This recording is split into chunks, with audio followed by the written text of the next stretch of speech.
All right, just Chamia show live community check-in. Let's do this live on Facebook. Share to the newsfeed. Let me copy and paste all this good stuff in.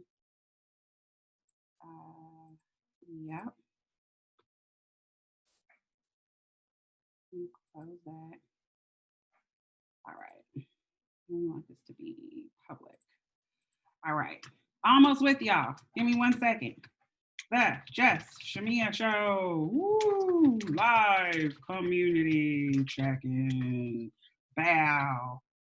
All right. And let me put in the Zoom link. Join the conversation.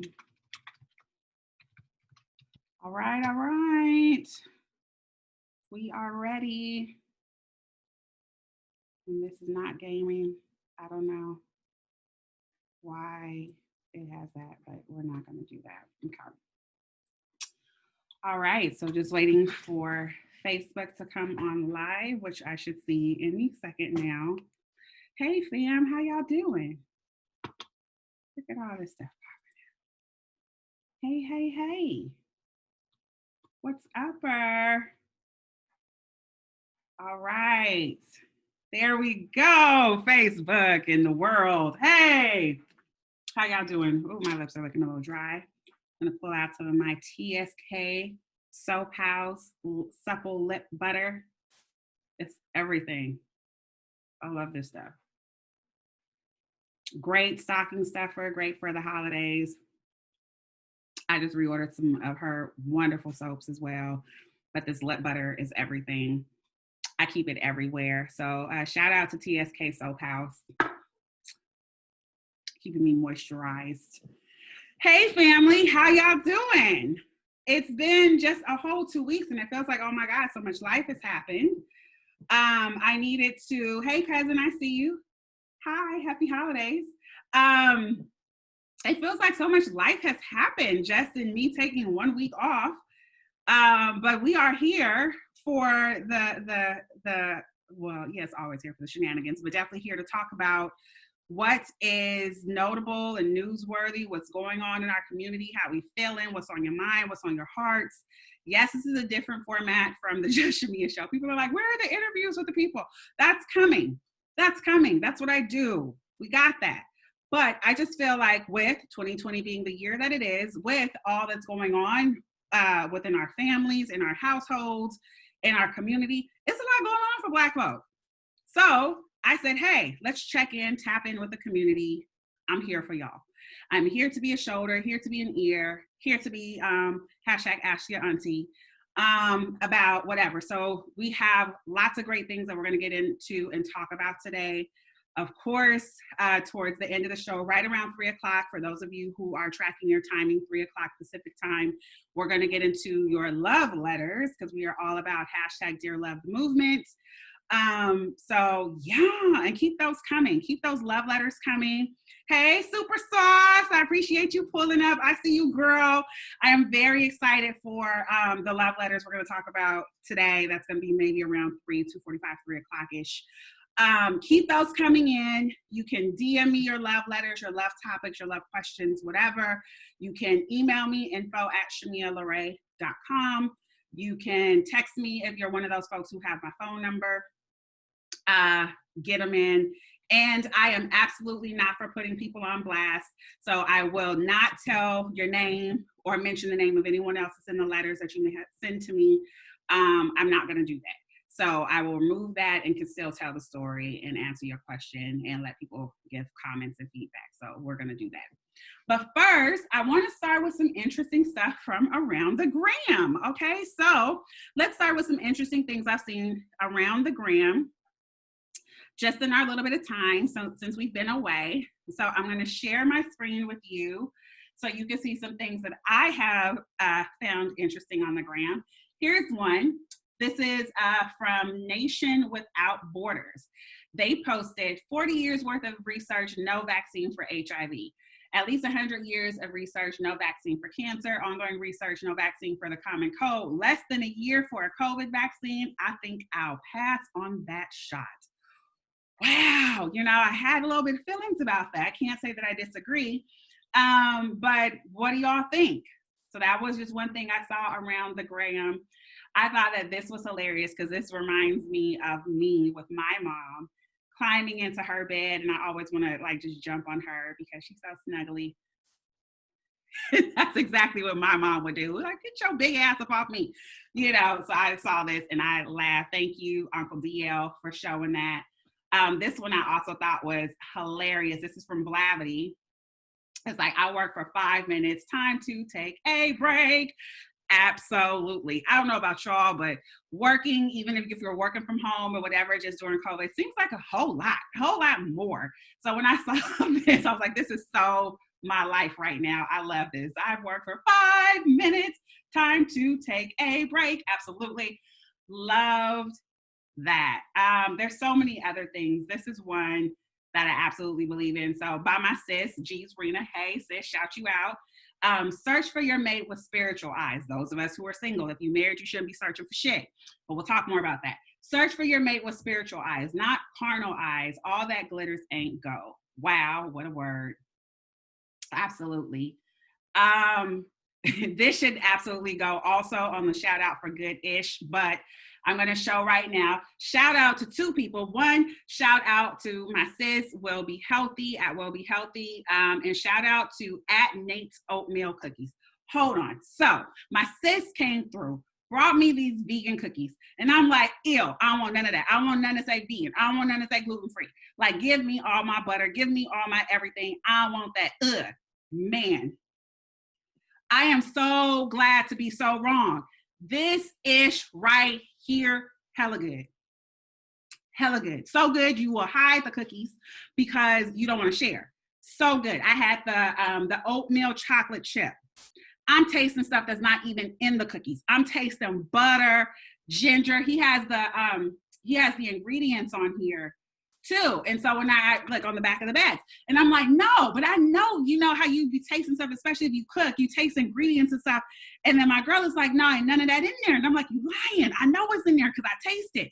The cookies are so, so good. So shout out to y'all for these good cookies.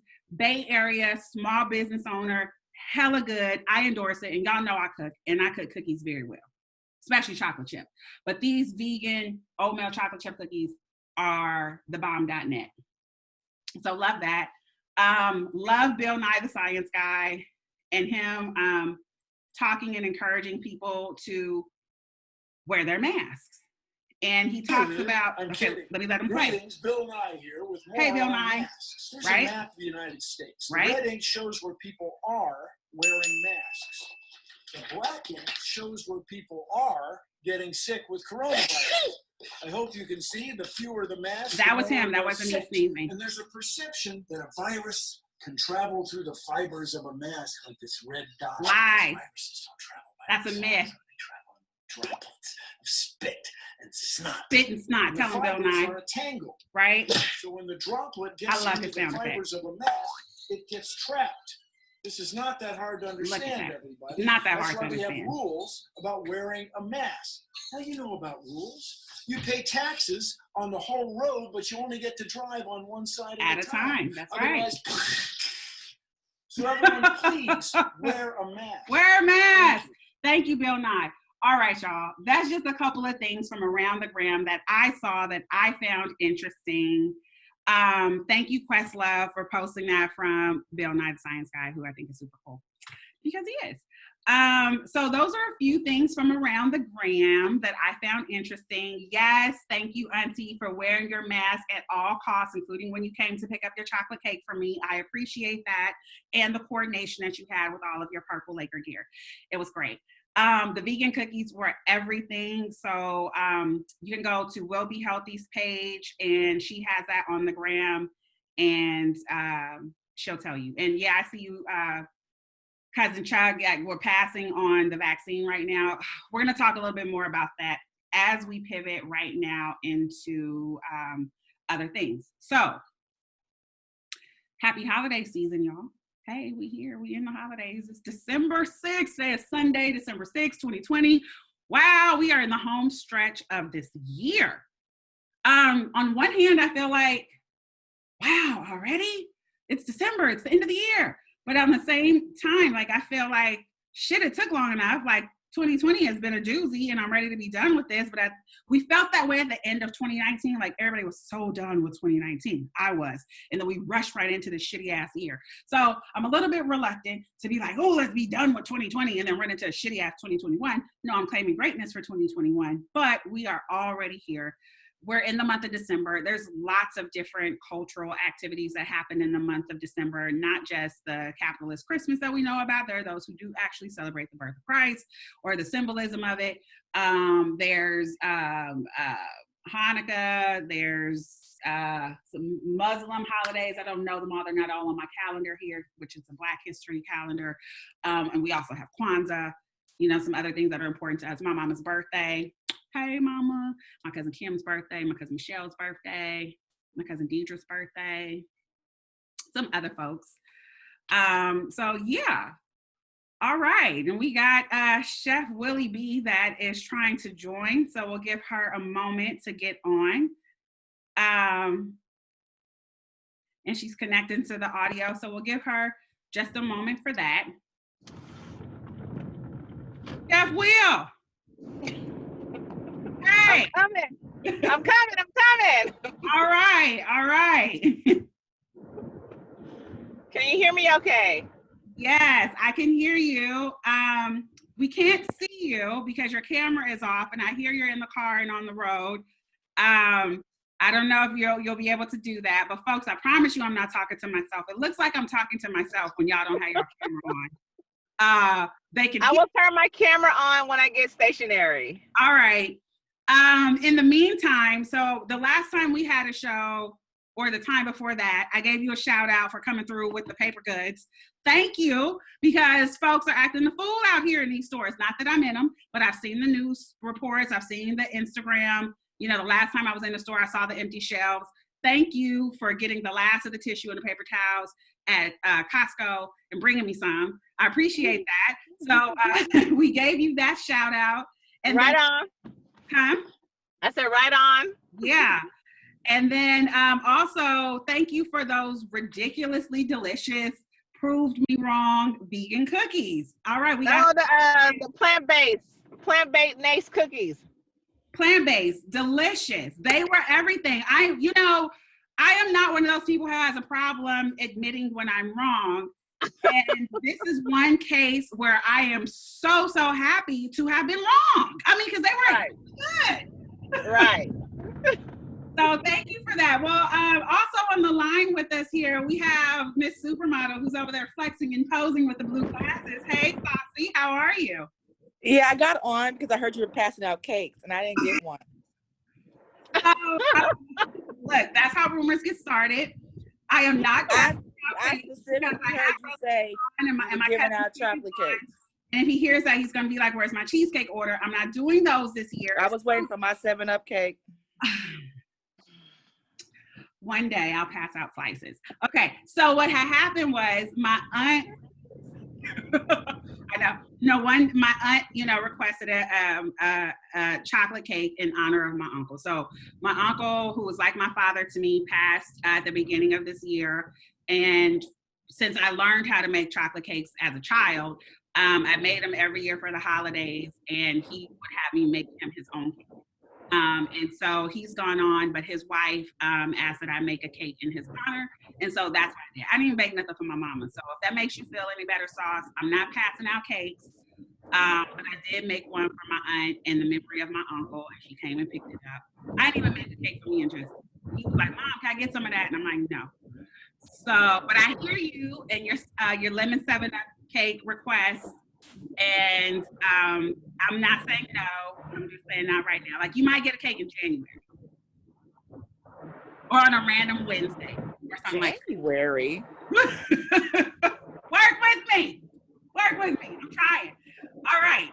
Chef Will, though, while we have you on your way to work, hold on, Sauce. Hold on. We coming. Happy holidays. Yes, I'm here. Hey, Harriet. How you doing, love? Good to see you. I can't see you though. I see a picture.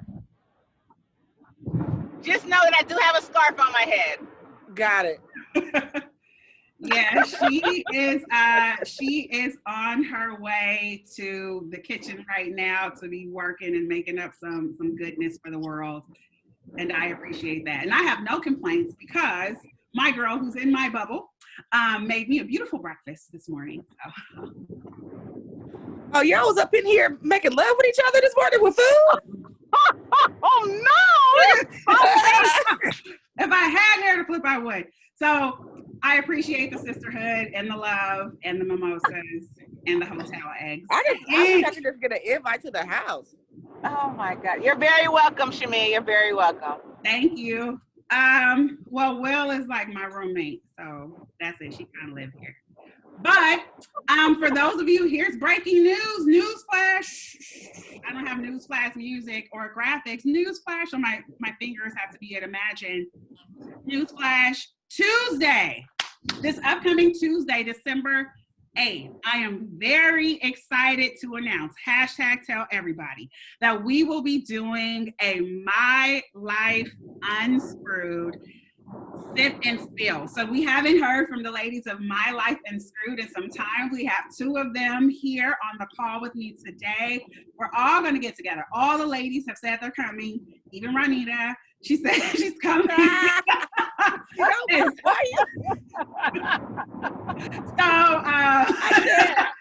So we look forward to that. I hadn't decided to live stream, but I feel like that's what we should do. We should live stream. I think we should live stream. Okay, so we'll live stream it, and it will, of course, be on the Chamia LeRae YouTube channel, so y'all can go and find it there. But that is this Tuesday, December 8th. I think we said 8 p.m. 8 p.m. Pacific time. Yes, 8 p.m. Yes. 8 p.m. So what a treat. Y'all get to catch up with the ladies and see how we're doing and all of that. We did film a whole second season. I just, ran out of money. Didn't do it. I ran out of money, and that's part of it, of what I've learned as an indie producer is get the money, take the investments, even if it means a percentage of this, that, and the other, because to spend it all out of your own pocket, especially like I'm not a millionaire, far from it, it's not sustainable. So to all of y'all out there that are producing your own content and stuff like that, just be mindful of spending out of your own pocket. I still have the footage, haven't edited it yet, but so we have a whole second season that was filmed and everything. We had a new cast member join, which is Chef Lillette. So you'll get to see her on Tuesday, see Saucy, catch up with her and all the other girls, Michelle. Speaking of Michelle, where's Michelle at? Because Michelle would call me twice was it last week or the week before?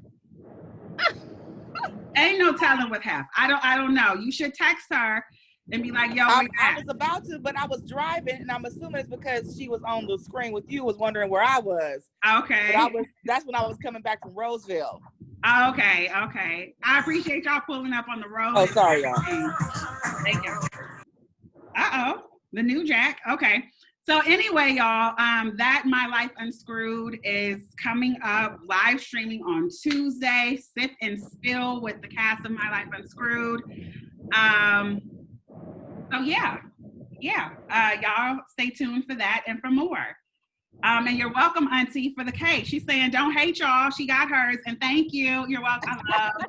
I love Auntie in the comments on Facebook. She's like, ha ha. I got don't be mad. No.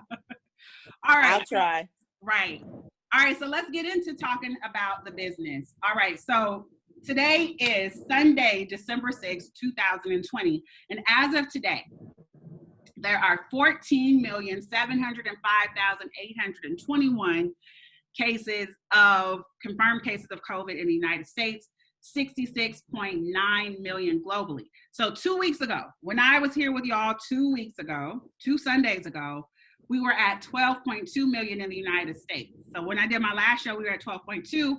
So that's 2.5 million more cases in 2 weeks here in the United States. I don't know about you, but for me, that's saying this is nowhere near slowing down. Hello, y'all. Rona is real. So there's that. I have some maps and things, and I'll post into the chat for those of you on Facebook. I can project my screen and share for those of you who are going to be watching this later on YouTube. I almost said the YouTube. I really did. Let me get it together. All right, with my copy and my pasting and my copy and my pasting. All right, so it's pasted now into the chat for those of you who are on the Facebook, and I'm going to share my screen for those of you here with me on Zoom or watching this later on YouTube. So what we have here is Johns Hopkins University. So this is what all the news stations, they count Johns Hopkins in their tracking dashboard for COVID-19. So you see right there, 66.9 million global cases in the United States. So I'm over here where you see my cursor, 14.7 million in the United States. Next country with the highest incidence is India, 9.6, and so on. I just want y'all to look at this map. Because when I saw this map, I was like, hot damn, we look like the outbreak monkey in the United States. Like, that's us. The whole country is red. Like, you look at the rest of the global map here, and the United States is on fire with this, you know? And then if you break it down, so they have this US map here where you can see the number of cases down to the county level. So again, these are confirmed cases. So these are people who got a COVID test, tested positive, not those who might have symptoms and didn't get tested, not those who are asymptomatic and didn't get tested. These are just those who actually got tested, and so they're confirmed cases. Again, I think that's important to emphasize, because if this is what it looks like confirmed, imagine how many more people there are out there with this shit that we don't know about. So you get to see by county the highest counties with incidents. So you got LA County, oh my God, you know, California on fire. LA has the vid. Cook County, that's out there in Chicago. Y'all got this. Okay, Miami-Dade is next. If you don't know where these counties are, the good thing about this map is that it's interactive. So you can click the county, it'll highlight and show you. We talking about y'all right here in Miami. But what's crazy is this is places that people are vacationing. Yeah. Yep. Like everywhere I see people going there, these are places that people are going. Yeah. And I didn't know, like when I looked at the number of deaths, and we see that LA County is number one, just like with the number one number of confirmed cases. And then Kings County, I was like, where the hell is Kings County at? Kings County is out there in Brooklyn, right? So New York. And then they're going to zoom in and you get to see where this is. So this is out in New York, Kings County. So Bed-Stuy, Brooklyn. This is where it is. Yep. So this is just, it's important to know where the highest incidences of COVID are, where we are, Black people, and that it's real. Another thing, you may have seen this, for those of you who are watching this later, you can Google this. For those of you who are watching on Facebook right now, I'm going to paste a couple of links in here for you real quick, and then we're going to talk about it. So 2 things. One is that after Thanksgiving, so before Thanksgiving, you heard all the warnings. Please don't travel. Nobody travel. Don't do it. COVID is real. Stay away. Well, we know that millions of people did travel. All right. And so what that looks like is Dr. Deborah Birx. And Will, I'm going to mute you just real quick. Okay. So Dr. Deborah Birx, who for me is she's the voice of the government. Throughout this entire pandemic, we've had a couple of leading doctors on the nation's COVID task force advising us as to what we should do, what the data means, what the trends mean, how to wash your hands, should we wear masks, should we not wear masks, whatever. They're the voice of the American government advising the American citizens and the other people who are here in the country of America on what's up with COVID. All right. Here's the rub, y'all, and this is major. Dr. Deborah Birx, right? She said that if you traveled during Thanksgiving, you should assume that you have been exposed to COVID. That's major.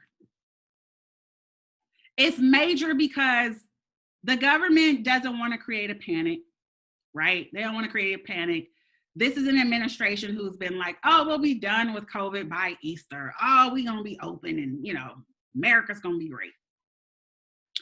Now, this very same administration is saying, look, all y'all who was moving about, assume y'all got this shit. That is major. And stay away from everybody. Stay away from your parents. Stay away from everybody. Get tested. Assume you have been exposed.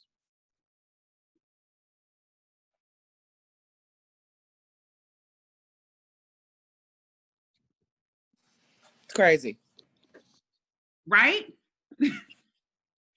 How much realer can it get? How much realer can it get? So here in California, here in the San Francisco Bay Area, tonight, right? So it's Sunday the 6th, 10 p.m., a new shelter-in-place order goes into effect. There's 5 counties total that it's going to go into effect for. I think 3 start tonight at 10, and then the other 2 between now and Tuesday. Because our whole state is purple for y'all or following California's tiered system. Number of cases are up. I saw something today that said the number of ICU beds, because the governor's barometer for when he would issue a statewide stay-at-home order was when the number of ICU beds fell to 15%.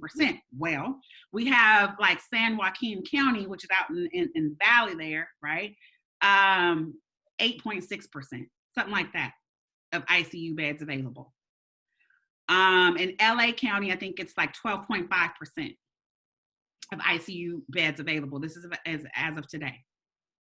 So we wait for 15% at the state level. Imagine what it'd be in those counties or even, in other places like here. So we're going into the shelter in place here in the Bay Area.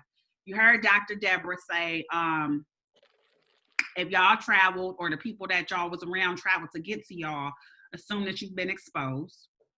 This y'all government telling y'all this. And then what I see on the gram, you may have seen some pictures on Facebook, whatever. Y'all know your cousins. Out here, like it's New Year's Eve in the Bay. We got to get this last hurrah. Taking pictures with everybody with your mask down, with all the masks in the back at the outdoor dining. Now I'm all for supporting in the small business with my takeout order and my DoorDash, my Caviar, my Instacart, my Uber Eats, my whatever I got to do. But this shit is real, which is why they're closing it down. You're going to sit outside with your mask off. You say, oh, hey, that's Rob from Round the Block. Come here, Rob. Good to see you, bro. Mask down, taking pictures. Oh, wait, this angle. This ain't a good one. Hugging on what the F, people? What's up with your cousins, Will? What's up with your cousin, Sauce? Have y'all seen this? I don't know about anyone else, but those are not my cousins. Honestly, truly, we've been in the house. Yeah. Like, I've literally been in the house.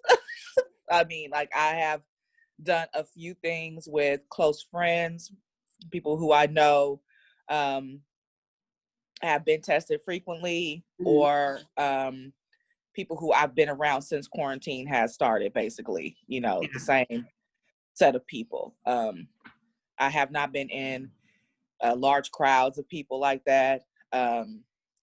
Me personally, I get a lot of anxiety. For one, I have anxiety because I have a really acute asthma. Mm-hmm. So when I wear my mask, I automatically start coughing. All the fire stuff that happened, it did a number on my lungs. So when I go outside, it's just, I'm really sensitive anyway. I've been tested, since this all has happened, negatives. But because I do have asthma, it's hard to go outside and be around a lot of people. That sounds like 2:00 Willette, then you should be here. Right.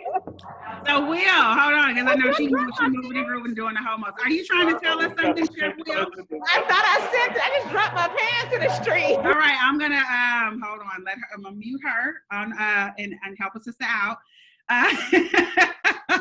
She dropped her pants in the street. I don't know. Maybe her chef pants or something like that. She's but yeah, moving and grooving. But that's, I mean, that's just where I've been with everything, and I do have an 8-year-old, you know. And I just try to stay in the house as much as I can. If we do go out, because I do have a child on the spectrum, if we do go out, so I can give her some fresh air, it is like to a very open space. Like in Vallejo, we have the waterfront that has a really open, like grassy area. We sit there in our little chairs. We blow bubbles just so she can get outside. Yeah. But I'm in the house most of the time. I work from home. You know, I have been able to transition some of the modeling stuff that I do from home, you know, as far as working with brands and still getting money. So I'm blessed in that way, but I also am a teacher and everything else. But like we all are, all parents are right now. Yeah. But I think that too. It's like, you know, socially distancing doesn't mean like you have to be in the house with, you know, there's a chemical spill outside and you have to like close the doors and the windows. You can go for a walk. You can be in your backyard. You can go like, you know, my kid and I, we go for bike rides. We live near the water, so we walk, you know, the marina and the trails here. There's things you could do. You can go pick up something, food, beverage, whatever, from your favorite places. But it's about being smart. It's about being safe for yourself and then also for others. And it's just, you don't know. I don't know. I mean, have I been tested before? Yes. But have I been tested recently? No, because I ain't around nobody. But also, you don't know if you have it or not. And because I don't know if I have, because I don't know if I have it, I know that I don't want to expose anyone that I care about. So I'm going to keep my mask on when I'm out. Hey, good to see you, love. And have I seen people out in public? And, you know, we got to hug somebody. So I can do that. Keep my mask on. You have your mask on. I'm turning my face this way, your face that way. We hug up real quick, bow. And then we step back and we have the conversation real quick and then we move on. That's how you do that. You don't need to be taking pictures with people with your mask off during COVID. That shit ain't cute. I don't want to see that. I'm not hearting that. Like, you know, no, that's you showing me and the world that you're being reckless. So I just, you know, don't do that. And to further drive the point home, last time I shared a link, I'm going to share the same link because this is just a resource that everyone should bookmark. So it's covidtracking.com/race. There's others you can look at as well. I'm pasting it into the comments for those of you who are on the Facebook feed, and I'll share my screen here for those of you who are going to be, hold on, let me get on the right thing first. Those of you who are going to be watching this later on YouTube. But it's important for us, Black folk, to know how this is affecting us. So here we are on the COVID tracking project. So this is by The Atlantic, right? And we see the number of cases per 1,000 people by ethnicity, and we see the number of deaths per 1,000 people by ethnicity. So for this, I'm talking about this chart right here that I'm highlighting. I want y'all to look at this Black African-American line. Every life matters, right? You know, God created us all. But it's killing us at a faster, higher rate than any other ethnicity. When we get this Rona, it don't like us and it's killing us at a rate that's more than twice of what it's killing Asian and white folks, more than Hispanic, Latino, more than Alaskan Natives or American Indians, more than Asian Pacific Islanders and Hawaiians. Black folk, 116 per 1,000, more than everybody else. 20%, and you can get to that here too. 20% of Black people, look at this, we've lost, Black people account for 19%, so I said 20%, 19% of COVID-19 deaths were races known. It's real. So am I talking about the same thing again? Yeah, intentionally. Why? Because it's us. And we matter. And I care about y'all. I care about me and my Black family, my Black community, my Black child, my Black life. So I want us to have the information. Then if you decide to go do some shit, even if it's some ignorant shit I don't agree with, like out there taking selfies and partying and stuff with your mask off, that's what you chose to do, and you did it from an educated and informed place.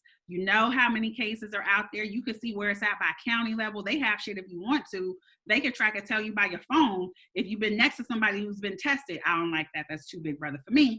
But they have the shit. It's available. You can see how it's affecting us as Black people. You can see how many of us are infected, like the number of confirmed cases, and you can see how many of us are dying from this shit. Yo, like it's up. You saw the whole United States was on fire, red, red, red, compared with the rest of the world. You saw that.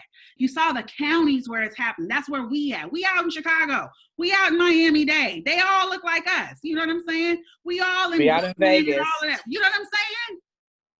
Right? It's where we are at. And this is how this virus is acting in us. It's killing us, y'all.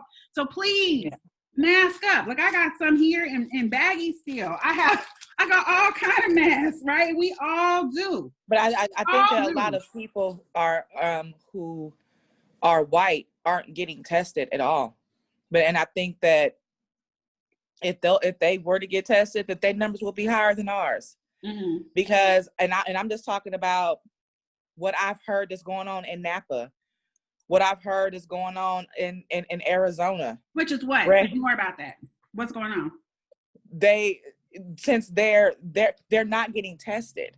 Okay. So at first it was like there wasn't enough testing facilities for people to go to. Mm-hmm. Now there's a whole bunch, but the reports that are coming in from places like Napa, the people are not utilizing testing. Mm-hmm. So they're going by what Trump is saying right now, which is it's like the reason why numbers are so high because so many people are getting tested. Why are you getting tested? You know, so this has come out that man's mouth. So this is what these people are doing. These, you know, Arizona was a red state, mm-hmm. you know, previously. So since a lot of those people are still in that way, like my brother lives in Arizona. He said these people be walking around with no mask on. Mm-hmm.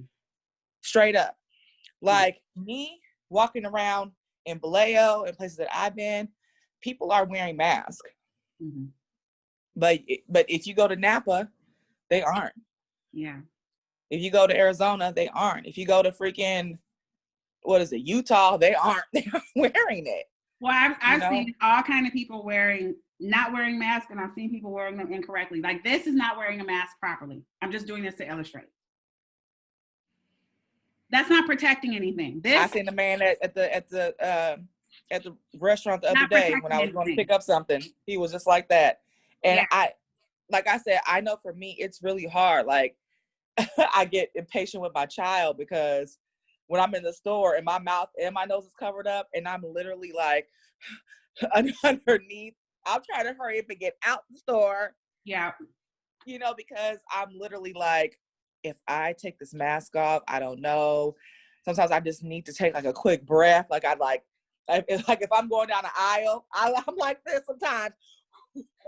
It's a lot, but we have to wear them. We have to wear them, and it's real. Yeah. And I just need y'all to have the information. I want to pivot real quick and talk about vaccines because we talked about that last time. I just posted for those of you on the Facebook again, the Horizon magazine .eu link that I shared last time because it's relevant still. And I'm going to point to, if I find a good reference document, I'm going to just keep sharing it with y'all.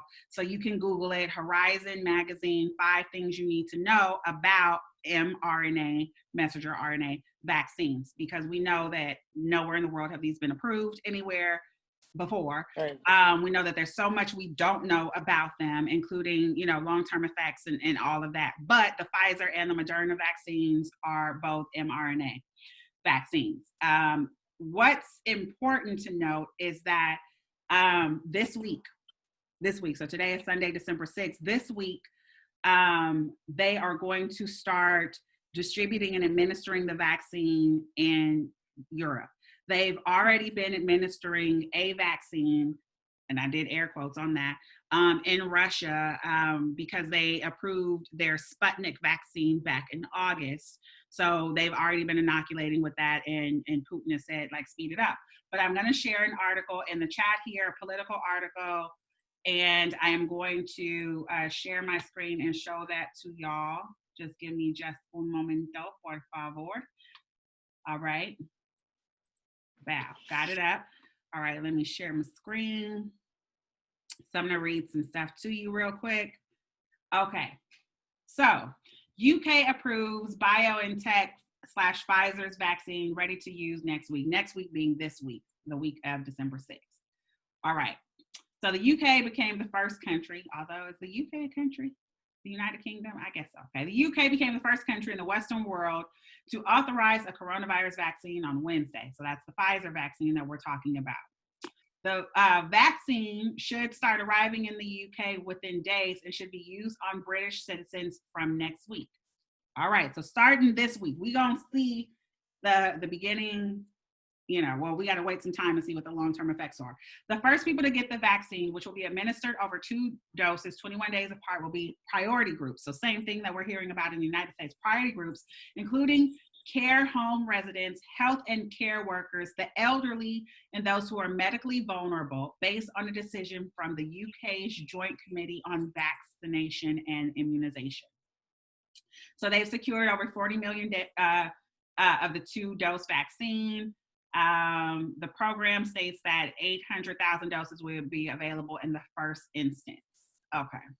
So this is similar to the plan that the Centers for Disease Control came up with last week for how they're going to distribute the vaccine in the United States, with who are the priority groups, who's going to get it first, healthcare workers, frontline workers, firefighters, paramedics, folks living in assisted living, etc.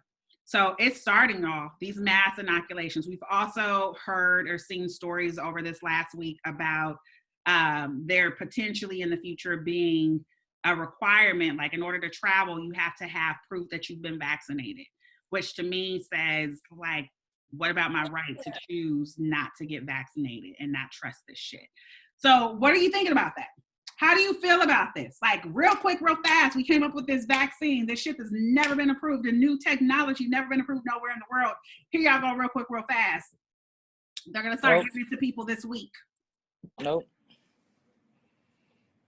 No, why? I can't be it. I can't be a guinea pig. I can't be a guinea pig. How do you feel about it being given to essential staff and vulnerable populations first? I have mixed feelings.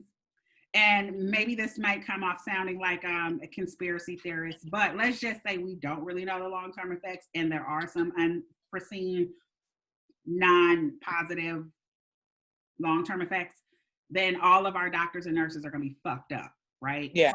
Yep. And all of the old people are going to be gone. Yep. Those with the wisdom and the knowledge to keep the world going.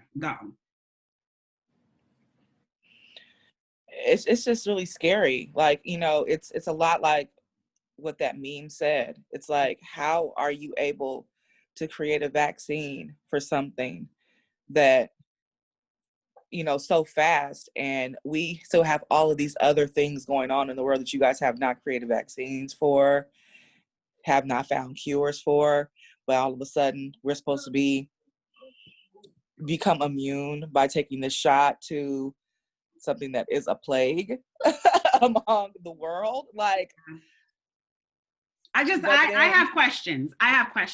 Some of those things, like that meme said, no vaccine for AIDS, for the common cold, all this other kind of stuff. Although, in my mind, I'm like, is some of that by design? Because you think about the billions of dollars that are generated from cough syrups and, cough drops and vitamin C and all the other supplements and all the other different things that support all these different things, all the antivirals that, for HIV, which, help people, but they help them to, anyway, I don't want to get into all that today. That's a whole nother show. But you know what I'm saying? There's that part of it where I just don't believe it. I wonder, and I have questions like, which strain of the coronavirus were these vaccines verified in? Because there was the original Wuhan strain, then there was the Italian strain, and then there was some strain, so does it work for all of them? How has it been tested in children? Are children going to be required to get this? And do we know that it's safe or not? I mean, I have 1,080,000 questions, and I hope that you all have 1,080,000 questions, and that you ask them and that you get the answers that you need before you consider putting anything in your body. Yeah. And I think a lot of I think it's been so, as far as what I've seen, I haven't seen a lot as far as like side effects. Mm-hmm. I haven't seen it, I haven't heard anything about that. I haven't heard, like I'm waiting to see what's going to happen to these people, basically. Yeah. I'm kind of like watching like what's going to happen, because you don't know. And even in the very beginning of this all, and they were talking about the whole bat situation, and they were trying to test out these bats. Like, why are they immune to this? Like, what are we doing as humans that these bats, what aren't we doing as humans that these bats are able to do to be immune to disease? And I'm just like, they're bats. Like, what are you talking about? Like, and then, in the mid part of the year, they were talking about, oh, this is just like the regular flu. People who are healthy are just gonna get it and get over it. Yeah. Well, So if this is like regular flu, then why are we having this fast vaccine that just appeared? Why can't we just get it and we fight it and we go on with our lives? Like, yeah, it's not that easy. The vaccine should have taken way longer, like way longer. Yeah. To do. So I'm going to pivot us. I mean, all this is talking about race too, because my focus is, on just equipping us with the information that we need to know. I encourage you all to do your research. Just do your research, and doing research means not just going to one source, but multiple trusted sources, asking questions, not taking things at surface value, and then doing what's best for you. At the same time, keep your distance. Keep your mask on. Wear a mask properly over your nose and your mouth. And there's all types of masks that you can have. Keep it like what Lex doing right now. Yes, like she is. She's double masked. I see her. What's up, Chef? Well, we get to see her in action, doing what she's doing for the folks. Double masked up, wrapped up, eyed up, everything. I appreciate it. Protected up. Yeah, I got you muted, but yeah. You want? Hold on. Let me see. Yeah. All right. There you go. It's kind of loud in the kitchen right now. All right, it is, but we're just giving you kudos for all of your gear. Oh yeah, always covered up, gotta support, gotta be precautious, make sure we're staying taken care. Like I said, this mask is awesome because I wear my glasses, it's not fogging up, so I can still work. Right. So I definitely come into the kitchen, always hair covered now with the mask on. Try to make sure I have something long sleeve on as well, just taking all the precautions that I can take because I am cooking for a variety of persons. So just taking those precautions on myself and with my family and inside of my bubble as well. Thank you. We appreciate that. Inside look. All right. Right. I'm going to share an article. Of course, everything we're talking about is about our people and our culture. I'm posting an article right now into to Facebook for those of you who are on Facebook. And I'm going to pull it up on here on Zoom for those of you here so we could talk through this a bit, and those of you going to watch on YouTube later. So this week, and we always talk about racism in Merica, right? And I am speaking from my Black perspective. I ain't speaking from nobody else. I'm just talking about Chamia and my Black self, my perspective. Okay, so big story this week. Boom, boom, boom. NASDAQ stock market. Woo! They said to advance diversity through, they're trying to advance diversity through a new proposed listing requirement. So NASDAQ today, and here's what I'm reading, and we're going to talk about that. NASDAQ today filed a proposal with the SEC, so the Security and Exchange Commission, to adopt new listing rules related to board diversity and disclosure. If approved by the SEC, the new listing rules would require all companies listed on NASDAQ U.S. exchange to publicly disclose consistent, transparent diversity statistics regarding their board of directors. Additionally, the rules will require that most NASDAQ-listed companies, most NASDAQ-listed companies to have or explain why they do not have at least 2 diverse directors. So this is because we know that most board of directors are all white. Not only that, but they're all white men. Okay, so at least 2 diverse directors, including one who identifies as female and one who self-identifies as either an underrepresented minority, and they define that as not white, or LGBTQ. Foreign companies and smaller reporting companies would have additional flexibility in satisfying this requirement with 2 female directors. Okay, the goal of the proposal is to provide stakeholders with a better understanding of the company's current board composition and to enhance investor confidence that all listed companies are considering diversity in the context of selecting directors, yada, yada. Okay. So I work in corporate America, and yes, hashtag all the boards hella white, period. Picking the industry, right? We hear a lot about the lack of diversity in tech, certainly in pharma and healthcare. I don't know about semiconductors and oil. Pick an industry in this here country, America, and the board of directors lack a lot of diversity, which is one of the reasons why they're doing this. My issue, though, is their proposal to getting to more diversity. So we're talking about just adding more women to the mix. Okay, that's one thing, right? But you can still have all white with white men and one white woman. Then they say one from an underrepresented minority, which we should be abolishing that word and not using that shit, because I'm not no minority, especially in the global sense. There's more black folk on every continent of the planet than there are white folks in the entire world. But anyway, we'll go with your word, underrepresented minorities or LGBTQ. So again, you're setting this up. You're saying we're doing this big thing on the surface, but as you dig deeper, you're giving yourself a back door from actually solving the problem. Why? Because you said either an underrepresented minority or LGBTQ. So you could presumably have a white woman and a gay white man on your board and be done. So it pretty much can still keep looking like it looks for the next 50 or 100 years. How is that solving the lack of representation? How is that really addressing it through these back doors? And how is conflating race and racial equality with LGBTQ equality okay? 2 different things, 2 different fights, 2 different struggles. I'm saying it. 2 different things. Women's right is not the same as rights for black people, civil rights for black people. White women were never said that they're not human beings. They didn't have the same rights as white men, but they weren't treated as animals and said that they're not human.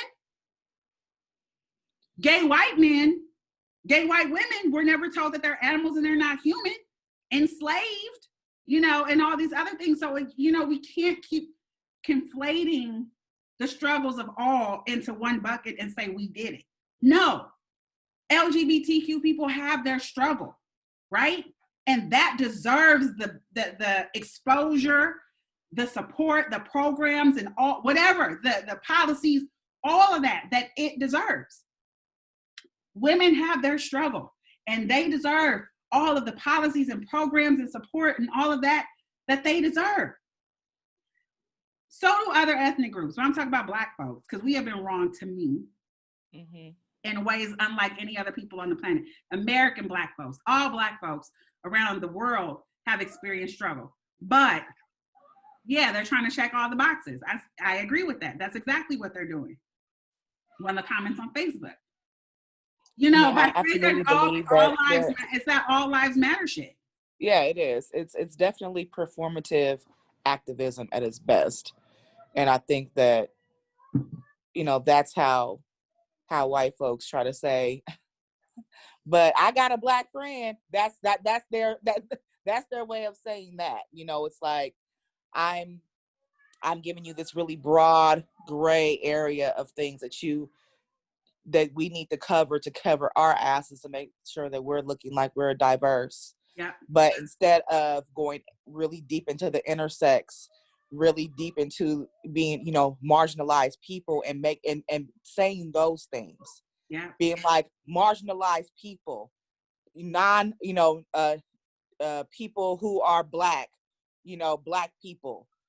I mean, they don't want to just say that because that's going to, you know, make the focus so small in their eyes. But instead, it's important.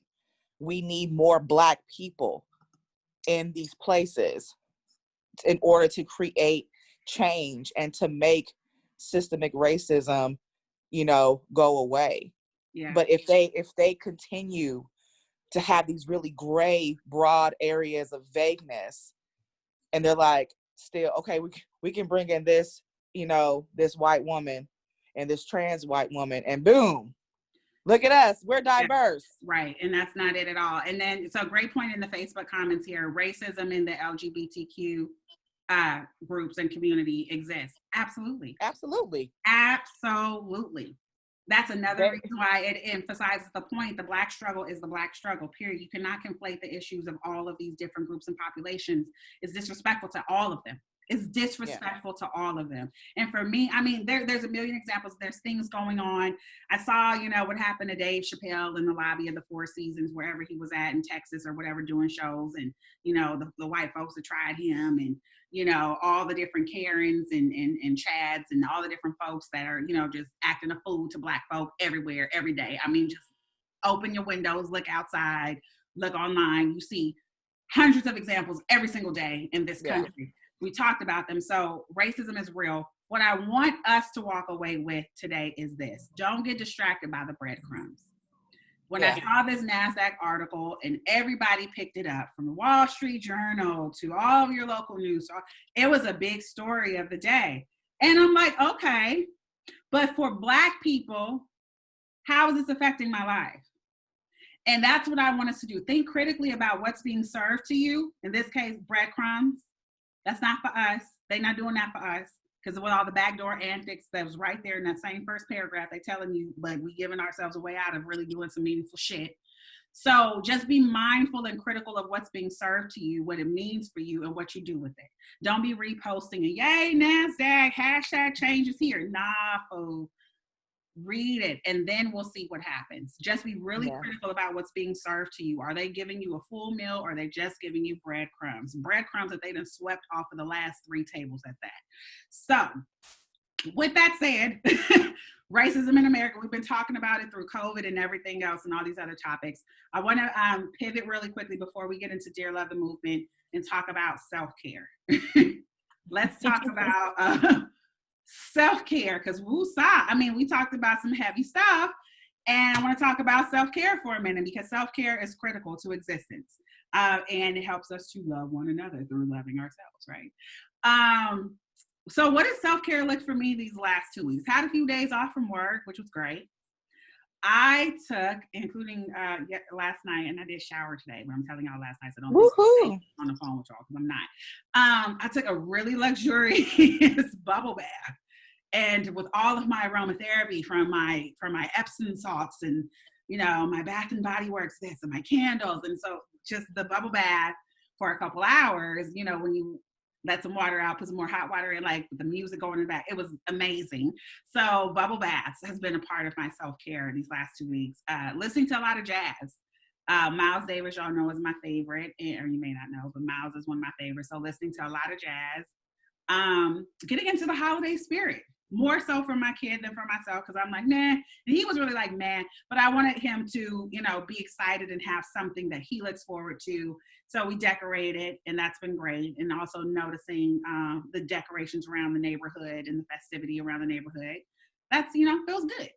And then getting some good sleep. Like, I have been sleeping like a college student the last couple of weeks. I've been staying up really late. And those of y'all who know me know I keep farmer's hours generally. Like, I'm up early and I go to sleep on y'all like by 7 o'clock, 8. I'm struggling to stay up. But I have been like trying to kick it till 1, 2, something in the morning, wide awake, and then wanting to sleep till 11, 12 o'clock in the afternoon. But I can't, because I got to get up and work and be mommy. But I've been sleeping so well. It felt so good. So Sauce, what does self-care look like for you these last week or two? Mainly decorating the house for Christmas. Like I got me some like really luxurious fur throws to put on the couch. So when people come over, they can have a fur throw, if I decide to have the company.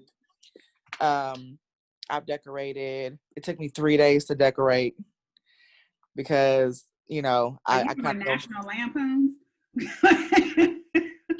3 days, girl. It did. It took me 3 days to decorate. And it was a lot because I was just like tired, but and then you gotta like lug the Christmas stuff from in the garage into the house, decorate, put the same boxes back in the garage. So it was a process, but at the end it was worth it. Once you plug up all the lights and seeing my daughter happy, that made me happy. So I got 3 new plant babies.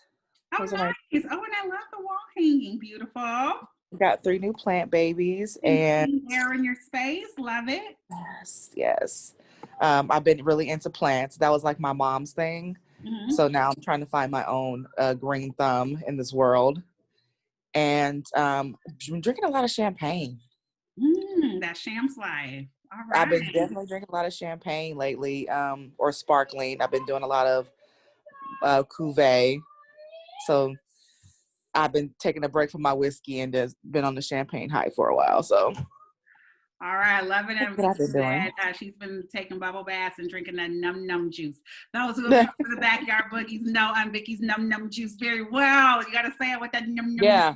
Because it is exactly that. That is definitely great self-care. Checking into your mind, body, and soul. Right. Great self-care. Yes. Excellent. Keep it up. Self-care should be, an all times thing, not just a sometimes thing. It's an all times thing. It's an everyday thing. Every day doing something that makes you feel good, that strengthens you, that gives you will to keep going. Love yourself the way that you expect someone else to love you. Absolutely. Yeah. But love yourself the way you need to be loved, because people don't always do what we want them to do, and it might look different coming from them because they're not us. But it starts with you. And love one another. Yes. All right. All right. So did you give us a booby shake? That's the best I could do. It was a little cheesy. Anyway, I promised I was going to give ample airspace to Dear Love and not rush it. So I'm going to pivot into that. Dun, dun, dun. If anybody was waiting, text them right now and say, oh, she talk about Dear Love. As a reminder, hashtag Dear Love Movement. DM me your love stories, your love questions, your love topics and situations, all that, and we'll talk about it. As a reminder, I am not about putting anyone on blast. I will not share your name, and I will not share the names of anyone that you mentioned in the story. I'll either change them or leave them out. All right, so let's get into it. First one, hashtag Dear Love the Movement. All right. Are we ready for the tea? Oh, man. Where's my cursor? I lost it. I can't see. Okay, I got it back. All right. First one says, hey, Chamia. Hey. Hey, Chamia. Rona is effing up all kinds of stuff, especially my love life. Oh, what a word. Okay. Rona is effing up all kinds of stuff, especially my love life. We're in the middle of cuffing season, and I'm considering if I should entertain new cuddy buddies. We all have needs, and I feel like I'm going to hurt somebody if I don't get some soon. What do you think about accepting new applications for cuffing season and scratching that itch during Rona? Signed, It's Serious Out Here. Sauce, I'll let you go first. Sauce, what do you think of that? How do you feel about accepting? Yes, I'm ready for you. Anybody that wants to chat or chime in, that's on Facebook, you can either put your comments in Facebook or click the Zoom link and come on over and join the conversation and say it loud. So love during the time of Rona, scratching that itch, accepting new applications for cuffing season. All right, we hear somebody else saying, just say no. All right, what you got? Sauce. I'm not accepting new applications. New. No Okay. new, but I do get mines for the Rona season. I have to, or everybody will be unhappy. Okay. So, And but no new. okay, no new friends like Drake was No saying. new friends. Okay. And Chef Will, I know you're still in the kitchen, but with us, if you want to chime in for Dear Love, feel free to do that. We'd love to hear your thoughts on accepting new applications during cuffing season, and scratching that itch during Rona. All right. My 2 cents, as y'all keep, typing your comments or expressing yourself. Okay. Yes, we all have needs, right? But our number one need is to be healthy and alive. True.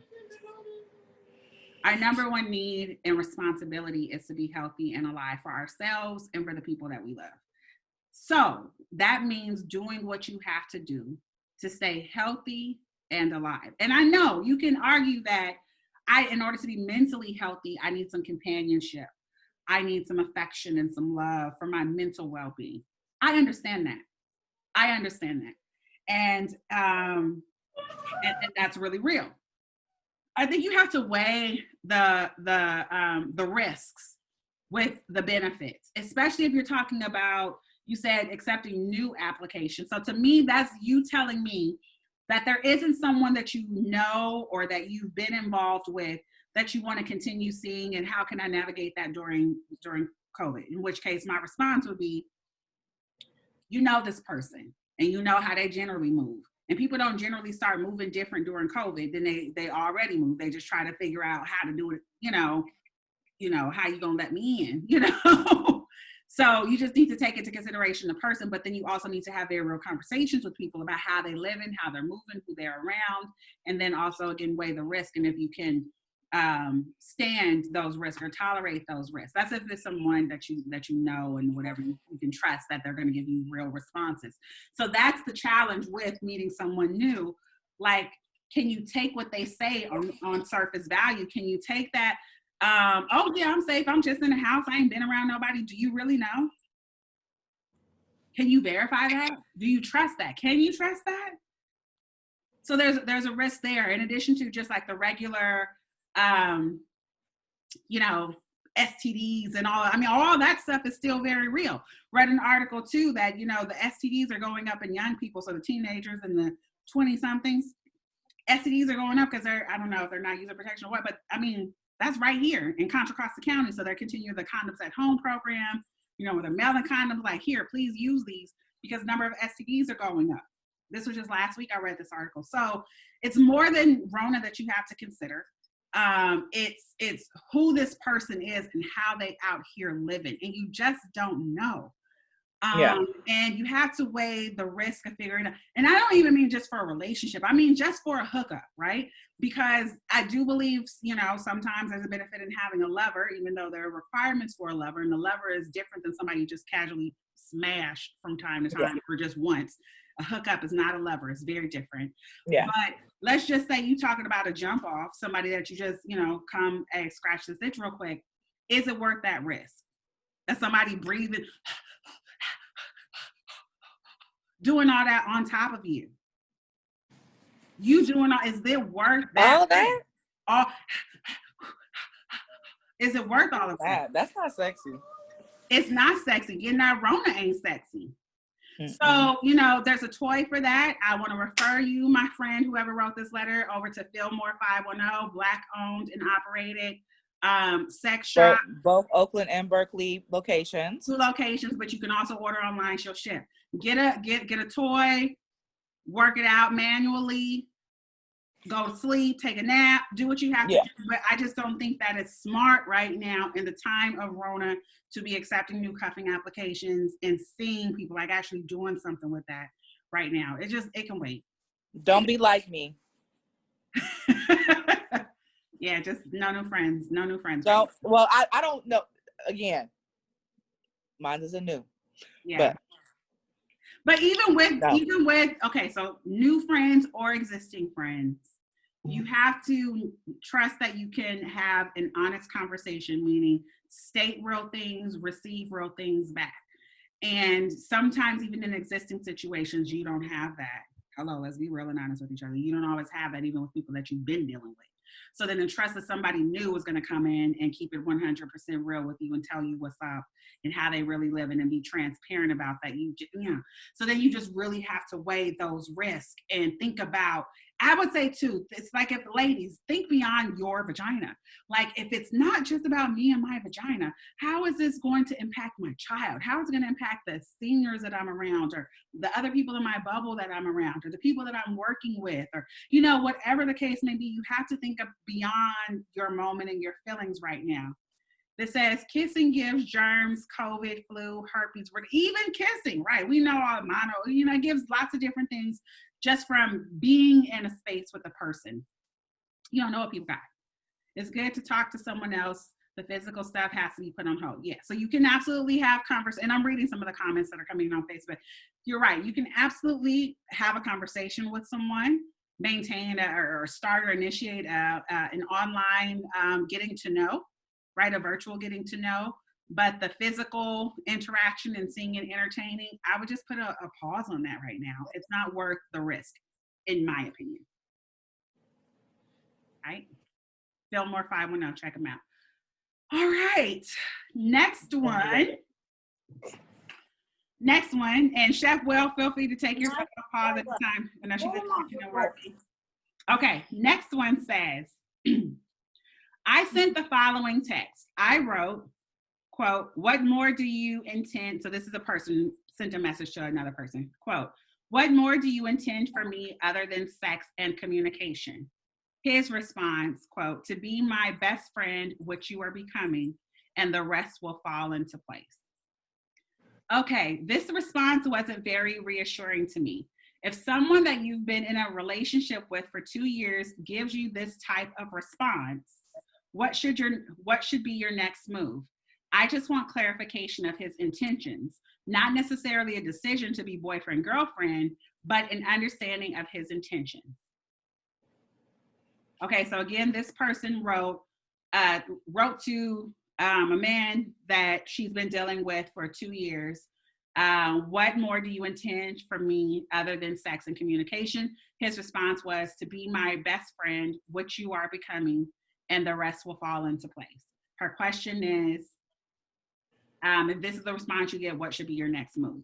All right, those of you on Facebook, feel free to type in the chat what you would advise the sister to do.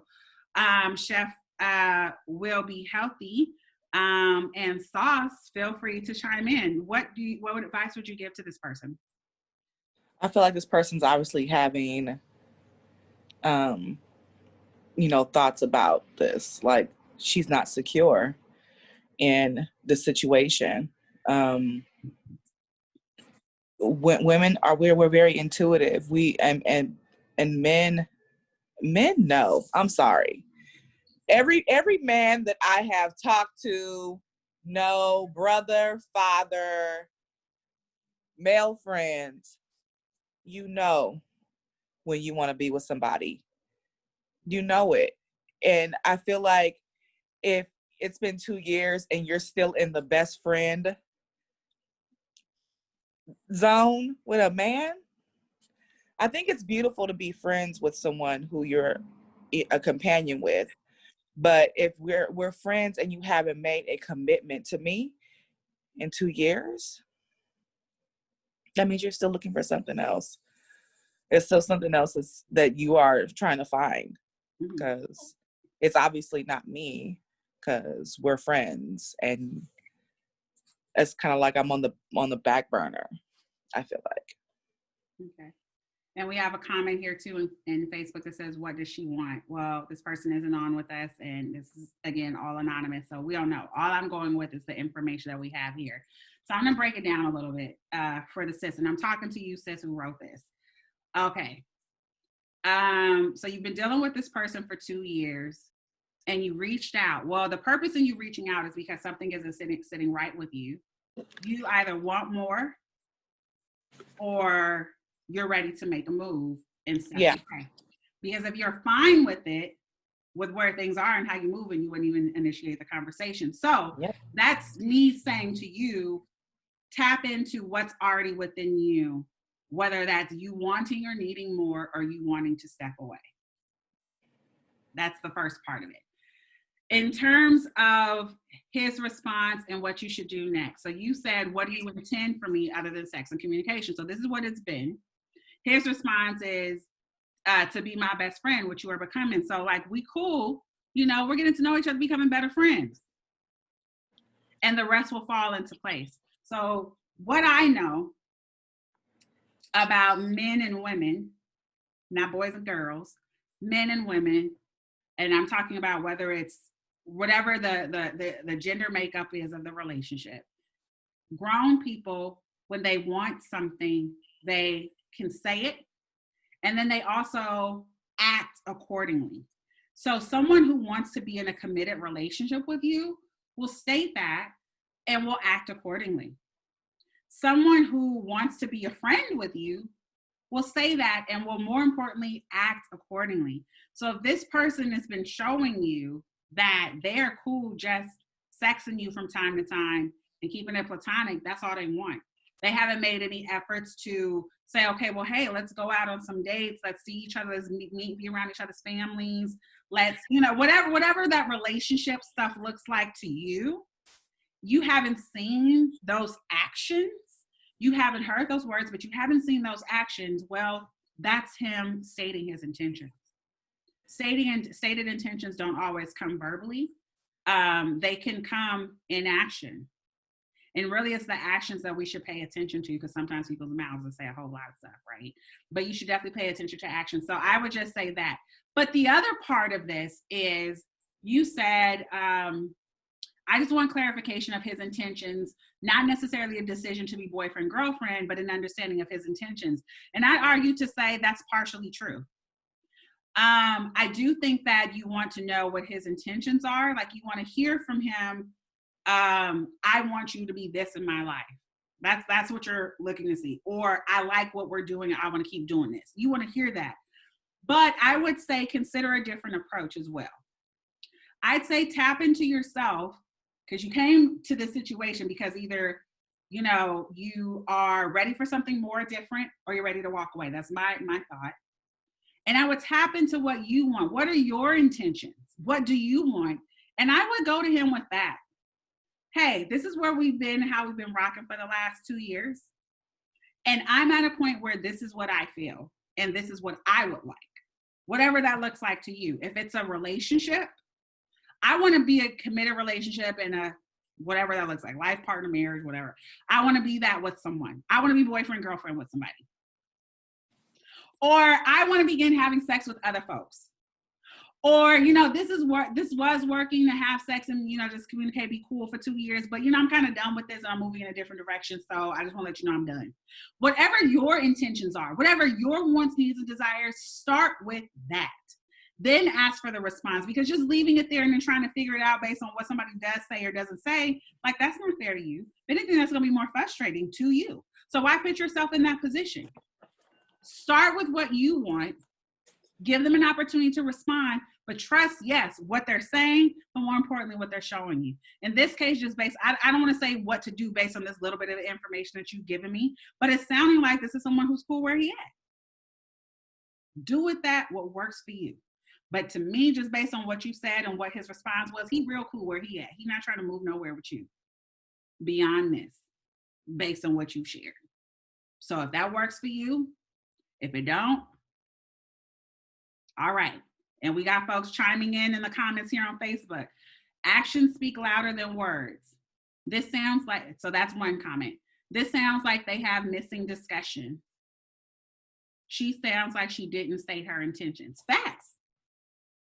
That's what I'm saying. State what your intentions are. What do you want from this situation with this person? You like him? It's been 2 years. It's been cool. Great. But sometimes we change. Sometimes our needs change. Sometimes our feelings change, even about a situation that's been working. And that's okay. And that's completely okay. You're a human being. You're entitled to change your mind, change your feelings, to evolve, to have your needs change. But I'd ask you to start, and like people are saying, start with you. What do you want? And then state those intentions. Give that person an opportunity to respond to your stated intentions. Yes, hear the words back, but also watch the actions. And then you decide if that works for you or not. But in here, just from what you told me, this person is cool just being a fuck buddy. Sauce, you have more? You good? No, I mean, like, that's pretty much what it is. Are you joining the meet? Yes. You can say Hey, hi, girl, Auntie she's Chamia. like, yo, I see you with the gangster lead in the back too. Hey, girl. Baby Amazon, right.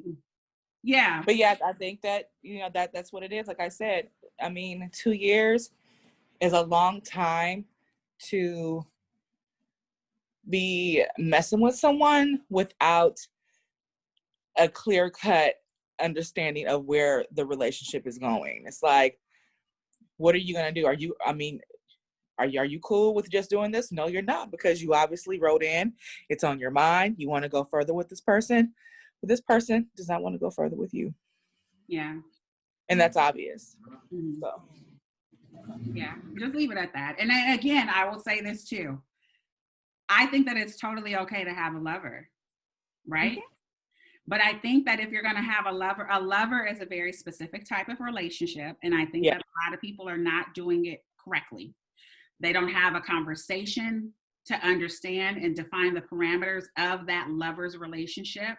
And then some people may not be living that appropriately, because lovers don't mean like we just effing and no feelings or regard. That's not what that is. And if you're going to have a relationship, have a lover, then you need to define your relationship and agree that this is what it is. And this is how we're going to respect and operate in this relationship. So maybe it's that. Maybe this is someone who's been a lover and this is a lover relationship. And sometimes those relationships can grow and have different feelings over time too. Sometimes. Yeah, they can. I've had a lover situation where I had a lover for over 2 years, and it was just a lover. Now, did I have love feelings for this person? Like, yes, I love you. Did I want to be with that person? Absolutely not. We knew that this is what it was. We're lovers, and this is how we operate and whatever. And then at some point, that changed for me. Not because, the sex stopped being good or whatever, anything like that. It wasn't even about any of that. It's just, hey, your overall life has changed in such a way where I feel like our lover's relationship no longer fits within how you're living your life. And I respect how you're living your life. So I'm going to say, I think we should shift our relationship to just being whatever we're going to be, like acquaintances or, I don't have a lot of friends. Y'all know me like that. I don't just say, we're going to just be friends. We can be acquaintances, whatever, but to stop that. But just because things and dynamics have changed. So, but this, you can successfully have a lover for a period of time. Some people have lovers for a lifetime, because you have that understanding. That is a very specific type of relationship with very specific understanding and respect for one another in the way that you guys operate. But if this isn't that, or if it doesn't work for you or whatever, you have to communicate, and you should start with stating your intentions, wants, needs, and desires, and then asking that person, what are your intentions, and then going from there. All right? I've turned this into a mukbang. Sorry, you guys. I'm hungry. Okay, yeah, do your thing. All right, so that's my advice to y'all. Y'all keep your love letters, love questions, love topics, all of that coming. DM me here at Chamia LeRae. DM me at just Chamia on Instagram or here on Facebook as well. Email me info at ChamiaLeRae.com. C to the H to the A to the M to the I to the A to the L to the A to the R to the A to the E. Well.com. And know that I'm respect your privacy. I'm not about putting anyone on blast. And I'm also not about calling people stupid, because there are no stupid questions when it comes to love. None of us have a manual. No shoe fits all feet. And so I'm going to answer your questions as if you were me asking, because I respect love and I love love, and I'm here to love you. All right.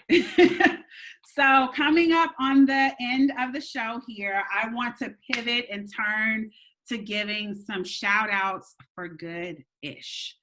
So starting with you, Sas, do you have anybody you want to shout out, for doing some good stuff this past week or two?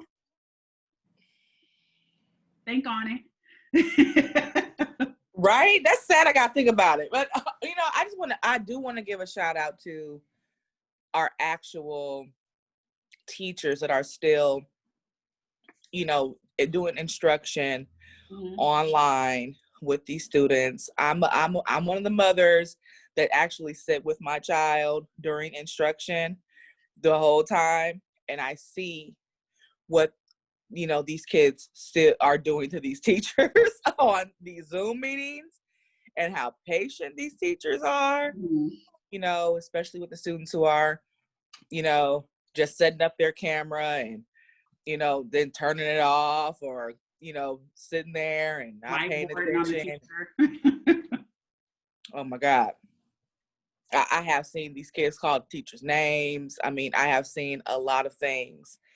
So I just want to give a shout out to these teachers who are still giving instruction during this time.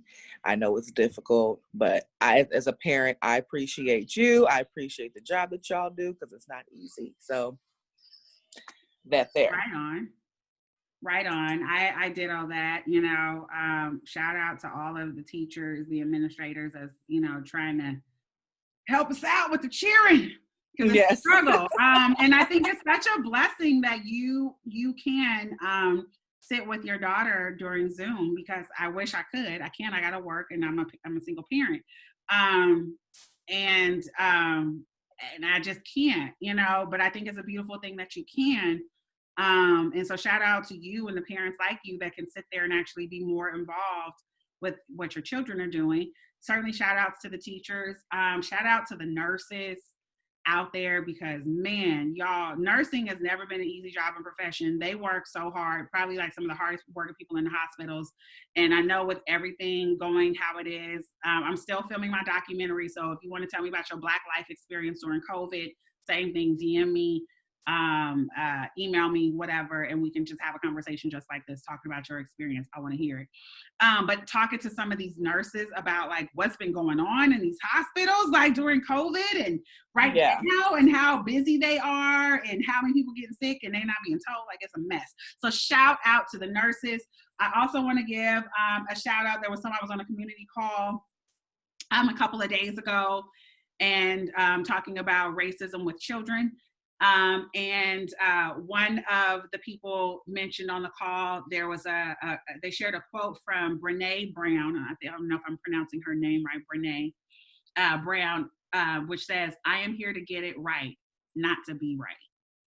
And I love that, especially for us as Black folks. There's so much programming that we have been born with and indoctrinated with, and that we continue to be exposed to, that's so unhealthy for us and counterproductive to our existence and growth as a people.